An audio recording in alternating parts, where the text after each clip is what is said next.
자, 두 번째 세션 시작하겠습니다. 제가 쉬는 시간에 잠깐 다시 확인해 보니까 우리나라 초대 대통령 이승만 대통령이 1910년 제가 말씀드린 대로 프린스턴 대학교에서 박사학위를 받으신 것을 확인했습니다. 석사학위는 하버드 대학에서 받으셨죠. 그리고 이승만 대통령의 박사학위 논문 제목은 굉장히 재밌습니다. 미국의 영향을 받은 중립, Neutrality as influenced by the United States. 굉장히 재미있는 제목이죠. 그러니까 국제정치학 공부를 하신 거예요. 뭐 그게 중요한 게 아니고 뭐 중요할 수도 있습니다. 그러니까 우리나라 초대 대통령 이승만 박사께서는 상당히 교육 배경이 좋았다. 아주 지식인이었다. 뭐 이런 정도로 얘기해 두죠. 자, 기왕 이승만 대통령 얘기가 나왔으니까 이승만 그리고 대통령.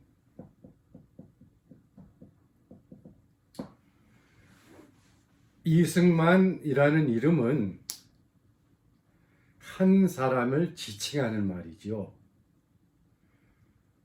그리고 그 사람은 이승만이라는 혹은 김웅준이라는 굉장히 고유한 이름을 갖고 있어요. 여러분께 제가 뭐 직접 만나 뵙지는 못하지만 혹시 만날 기회가 있어서 그러면은 성함이 어떻게 되세요? 라고 제가 여쭈면 무엇입니다? 라고 말씀하시지 않겠습니까? 그건 바로 여러분에게 아주 고유하게 주어진 이름이죠. 남의 나라 말로 그걸 이제 proper name 이렇게 부릅니다. 고유 명칭 이런 것 아니겠습니까? 지금 우리나라 대통령이 윤석열 대통령이시지 않습니까? 바로 윤석열이라는 이름도 그분에게 고유하게 주어진 이름, proper name이죠. 그런데 우리가 이승만 대통령, 이승만 박사를 부를 때 이승만 대통령 이렇게도 부른단 말이에요. 그러니까 대통령이라는 또 하나의 이름이 있는데 그거는 이분에게만 고유한 이름은 아닙니다. 조 바이든 역시 대통령이라고 불리우죠. 또 문재인 대통령, 문재인 씨도 대통령이라고 불리웁니다. 또 그 전에 박근혜 등등 우리나라 역대 대통령들은 다 프로퍼 네임이 있음에도 불구하고 대통령이라는 공통적인 이름을 갖고 있어요. 우리는 그것을 common name 이렇게 부릅니다. 그러니까 고유 명칭, 그 다음에 일반 명칭 이렇게 우리가 얘기할 수 있겠죠. 여러분 혹시 댁에서 강아지 기르세요? 저는 늘 강아지를 길렀는데 요즘은 이제 강아지가 없습니다. 제가 기르던 강아지는 전부 프로퍼 네임들을 갖고 있었어요. 복돌이라는 프로퍼 네임도 있었고 또 방울이라는 이름도 있었고 나라라는 이름도 있었습니다. 또 호림이라는 이름도 있었어요. 이건 다 개별 강아지들에게 고유하게 붙여진 이름이에요. 그런데 제가 이 녀석들을 데리고 이제 산책을 가잖아요. 그러면은 지나가던 분들이 이런 얘기를 해요. 아, 저 개 봐라. 강아지 봐라. 그건 바로 제 강아지였던 호림이라든가 나라라든가 복돌이라든가 등등 이 공유하고 있는 common name, 보편적인 명칭이다 이런 얘기죠. 보편 명칭 그러면은 너무 길잖아요. 그래서 우리 정치학에서는 우리 사회과학에서는 혹은 자연과학에서는 과학연구 전반에서는 보편 명칭이라는 말 대신 다른 또 하나의 이름을 줍니다. 그 이름은 조금 이따 말씀드리고요. 자, 이렇게 얘기를 돌리겠습니다. 지금 정외과 그에 재학 중인 학생들은 말이죠. 신입생 때 제일 먼저 듣는 과목이 정치학 개론 아닙니까? 그래서 이제 교과서를 이제 사지요. 이름도 굉장히 여러 가지입니다. 예를 들어 제가 제 동료들과 제 후배 그리고 옛 제자들과 쓴 정치학 개론 책 제목의 이름은 인간과 정치거든요. 그런데 뭐 타이틀이 무엇이든 간에 모든 정치학 개론 서적을 보시면은 무엇으로 가득 차 있습니까? 용어들로 가득 차 있어요. 정치 질서, 정치 체계, 대통령제, 의회제, 정당, 선거 등등 책 전체가 이런 용어들로 꽉 차 있어요. 그래서 이 정치학 개론 과목은 이런 용어들을 습득하는 과목이다 라고 해도 큰 무리는 없습니다. 물론 단순히 용어를 습득하는 데 끝나지 않고 그 용어를 이용하여 여러 가지 관계들을 찾아내기도 하죠. 용어와 용어와의 관계. 그러면 그 용어들은 뭐냐? 뭐 정당, 대통령, 의회 이럴 때 정당이라는 용어도 있지만 국민의힘, 더불어민주당, 정의당 이런 이름도 있어요. 자, 그러면 국민의힘 혹은 더불어민주당이라는 이름은 어떤 정당들이 가진 프로퍼 네임이죠. 그런데 그들은 전부 정당이라고 불린단 말이에요. 이게 뭘까? 한번 따져보면 이렇습니다. 여기 커다란 그 빈 깡통이 하나 있다고 합시다. 그런데 이 깡통에는 표식, 라벨이 붙어 있어요. 대부분의 그 병이라든가 음료수 병이라든가 혹은 뭐 여러 가지 그 음식이 예를 들어 수업이 들어있는 깡통들을 보면은 라벨이 있잖아요. 거기 보면은 여러 가지가 쓰여져 있는데 중요한 거는 성분이에요. 네? 그러니까 어떤 액체가 들어있는 빈 병이 있는데 거기 라벨에 보면 1, 2, 3, 4라는 성분이 들어있어요. 그래서 우리는 이 병 속에는 1, 2, 3, 4라는 성분이 들어있는 그런 액체가 있구나. 뭐 알코올도 들어있고 물도 들어있고 설탕도 조금 들어있고 등등 뭐 이런 것 아니겠습니까? 그런데 이 깡통에 보니까 지금 깡통이 하나 있는데 이렇게 쓰여 있어요. 1.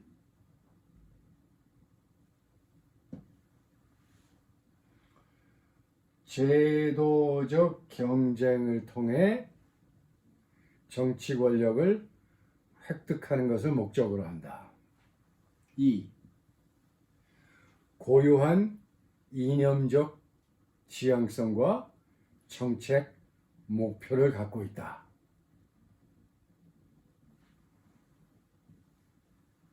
3. 의회에 진출하여 의회 권력을 나누어 갖고 그것을 통해 입법에 참여하려 한다. 등등. 이런 여러 가지 성분이 있단 말이에요. 그래서 어떤 정치 조직이 하나 있어요. 그래서 그 정치 조직을 가만히 들여다보니까 1의 성격을 갖고 있단 말이죠. 그러니까 제도적 경쟁, 선거를 말합니다. 제도적 경쟁을 통해 권력 획득하려 한다. 그 집단이 그렇게 하고 있다는 거죠. 두 번째, 아주 고유한 이념적인 지향성과 정책 목표를 갖고 있더라는 거예요. 예를 들어 우파거나 좌파다. 그리고 나름대로 경제적인 또 안보의 측면에 있어서나 경제의 측면에 있어서나 사회문화, 사회복지의 측면에 있어서 고유한 정책 목표를 갖고 있더란 말이에요. 그러니까 A라는 하나의 정치 조직이 있는데 그게 이 깡통에 빈 깡통에 붙어 있는 라벨 속에 표시되어 있는 1, 2, 3, 4라는 성분을 다 갖고 있다는 얘기예요. 그러면 우리는 어떻게 할 수 있어요? 이 A라는 정치 집단을 이 깡통에 집어넣을 수 있어요. B라는 정치 조직이 또 있는데 역시 1, 2, 3, 4라는 성분을 갖고 있더라고요. 그러면 우리는 어떻게 할 수 있습니까? 이 깡통 역시 집어넣을 수 있어요. 그래서 이 깡통의 라벨을 또 자세히 살펴보니까 맨 위에 이 깡통에 들어갈 것들의 이름이 쓰여 있더라 이겁니다. 뭐라고 써 있느냐? 정당이라고 쓰여 있다는 얘기입니다. 그래서 A도 B도 정당이구나 우리는 알 수 있어요. 즉, 이 정치 조직들은 혹은 집단들은 제도적인 장치, 특히 선거를 통해서 권력을 장악하려 서로 경쟁한다. 이 고유한 이념적 지향성과 정책 목표를 갖고 있다. 이런 거죠. 그래서 적어도 그런 성분을 갖고 있는 정치 조직들은 모두 정당이라는 이 깡통 속에 다 집어넣을 수 있다는 그런 이야기입니다. 그러면 우린 이렇게 얘기할 수도 있어요. 이 빈 깡통 속에 들어가는 정치 조직들은 정당인데, 정당이라고 불리우는데 이들은 1. 제도적 장치를 통한 경쟁을 도모하고 그 경쟁을 거쳐서 정치 권력을 장악하려 한다. 대통령 선거에 나가면은 이제 행정권, 소위 우리가 이 대통령제와 같은 정치 질서를 가진 나라는 권력이 세 개로 나누어져 있다고 하잖아요. 행정권, 사법권, 입법권. 또 이들은 국회의원 총선을 통해서 입법권을 장악하려 하죠.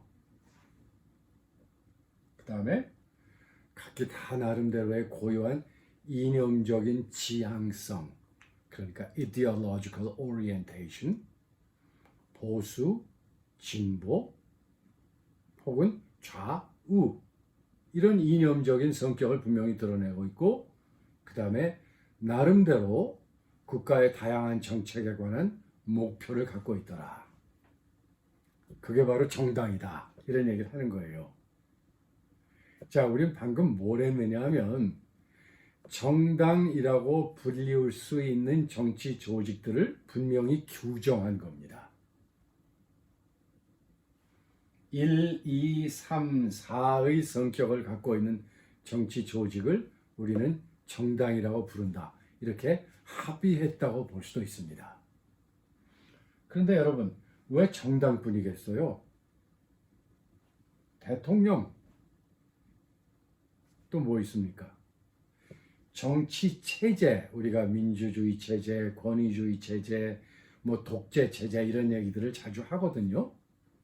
아니면 대통령제 혹은 의회제, 뭐 군주제 이런 얘기들도 합니다. 그게 전부 정치 체제 혹은 질서거든요. 우리는 정치 체제, 정치 질서라는 용어를 사용할 때 어떤 정치 질서가 있는데 그것이 권력을 어떻게 만들어내느냐, 권력을 어떻게 배분하느냐, 또 권력을 어떻게 제어하느냐에 관한 아주 다양한 약속들, 룰들이 있단 말이에요.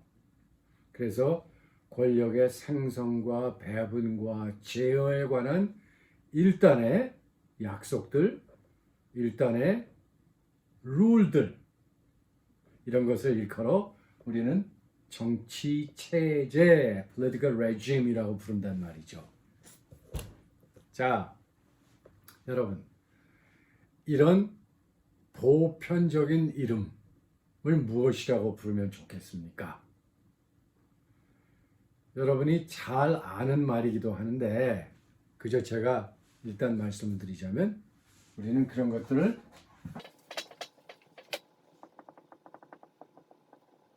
개념이라고 부릅니다.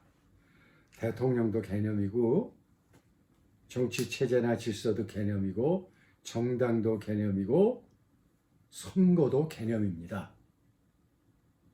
전쟁도 개념이고 정치 안정도 개념입니다. 정치 변동도 개념이지요. 자, 이런 개념들의 역할은 뭐냐? 무엇인가를 지칭하는 거지요. 그러니까 개념은 개념 나름의 정의가 있어요. 뭐냐면 어떤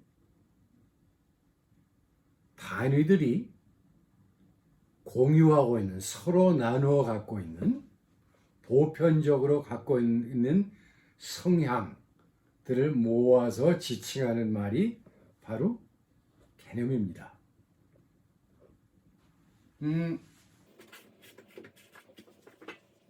또 쉬운 예를 들어보면 이런 거예요. 자, 여러분 이게 뭐라고 생각하세요? 대부분의 여러분들 거의 다 이걸 토끼 그럴 거예요. 그런데 어떻게 토끼라는 말을 사용하십니까? 토끼라는 거는 바로 보편적인 명칭이에요. 다시 말해서 개념이에요. 왜 우리가 이 바보 같은 그림을 보고 저건 토끼다. 다시 말해서 토끼라는 개념을 보편 명칭을 붙일 수 있느냐? 그건 우리가 토끼의 개념을 알고 있기 때문에 그래요.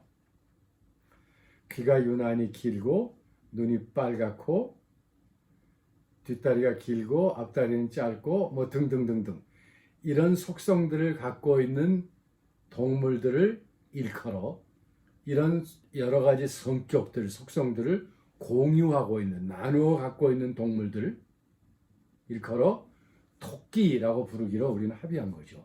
우리는 토끼라는 개념을 만들어낸 거예요. 그래서 이 커다란 빈 깡통 속에 1, 2, 3, 4, 1 귀가 길다, 2 눈이 빨갛다, 뭐 등등 이런 속성을 가지고 있는 성격을 나타내는 동물들을 전부 잡아서 깡통에 다는 거예요. 그리고 이 속에 들어있는 동물들을 토끼라 부르자라고 한 겁니다.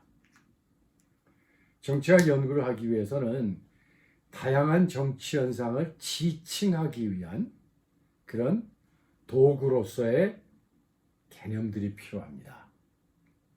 그래서 정치학 연구의 첫 번째 단계는 conceptualization, 개념화입니다. 아주 다양하게 전개되는 정치 현상을 지칭할 수 있는 그런 도구가 필요하다는 거예요. 그래서 저건 전쟁이야.